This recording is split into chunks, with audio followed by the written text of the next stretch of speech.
Evening everyone, welcome to my YouTube channel.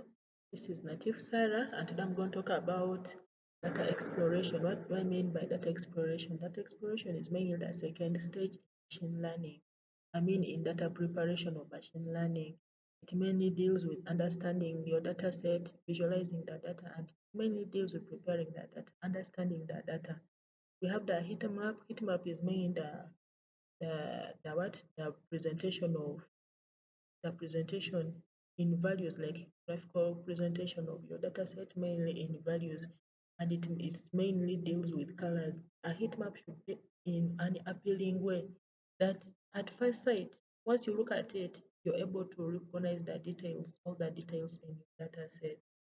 We have the correlation matrices, so even that heat map which I've just talked about before, my data set didn't produce that. I just had to get a sample of the heat map, show you how the heat map looks like. But my data set didn't do that because I'm dealing mainly with images, so it wouldn't. After importing all the pandas and what, it wouldn't. And the correlation also, this you get this when you have the heat map. So that is just the layout, but it's not in my what. So to deal with box plot, a box plot mainly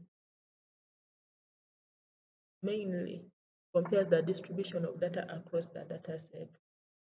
Across we will have, like, we sometimes talk about the first quartile, the median, the what. So that distribution of data is mainly what we mean by the word, the box plot. We have different feature independence plots. We have, I try to look up, that is mainly in data visualization and exploratory analysis. I tried to research about it and I got this universe which deals with the histogram, the correlation which deals with the heat maps, then the behavior analysis which deals with the box plots. We have the outliers. An outlier is that abnormal what value. Let me say at a distance. For example, like as you saw the box plot, an outlier can lie in a way very far, very far. It's just an abnormal value, and it helps the analyst to know what is not going on well, the abnormalities. Those points, we call them the abnormal points. So they help the analyst to know what need to go in the data set, the abnormalities, and so on. We have the trends, we have the patterns.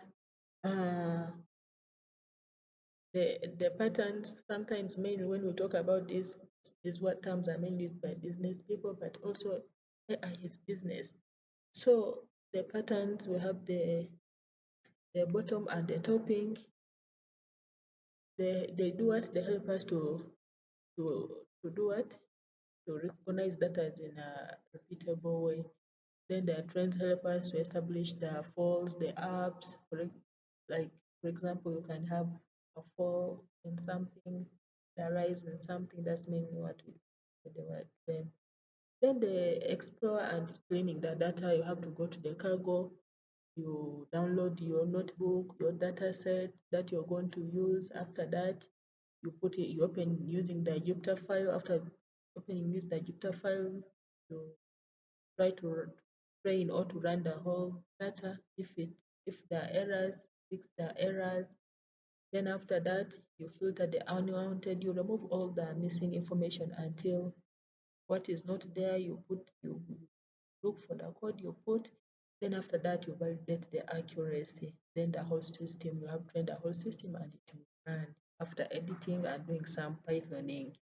Then we have also splitting training data. This is mainly, we should always, when you are training and testing data, we should always mainly use the figures that are related to our data set. Then we have the models. We have different models that can be used in this. I just try to look for the support vector machine, but we also have the the, the KNN, the neighbors. We have the neural networks that we are using. We also have the decision trees. We have algorithms. Those are all models that I was thinking about before. Then we have the hyperparameters. Hyperparameters help in generating the best model output. The what? The model. Then we have how to evaluate the data set. How to evaluate on validation set. How can I evaluate on this? The validation set mainly deals with, we shouldn't be biased with the information that we are using for our data set. We shouldn't think in our own way, but we should think in a way that the data set really has to run. That is going to be, and we shouldn't be biased about anything, but we should be biased. We shouldn't be biased about the information. We should take it the exact way that it is. So this was mainly my form that I did, what that I have worked out.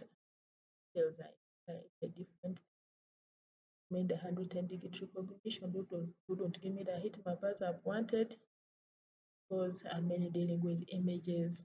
So after training my data, it will run in a perfect way. And thank you for watching, guys. Get you next time. Thank you. Nice time and good night. Amen. Bye.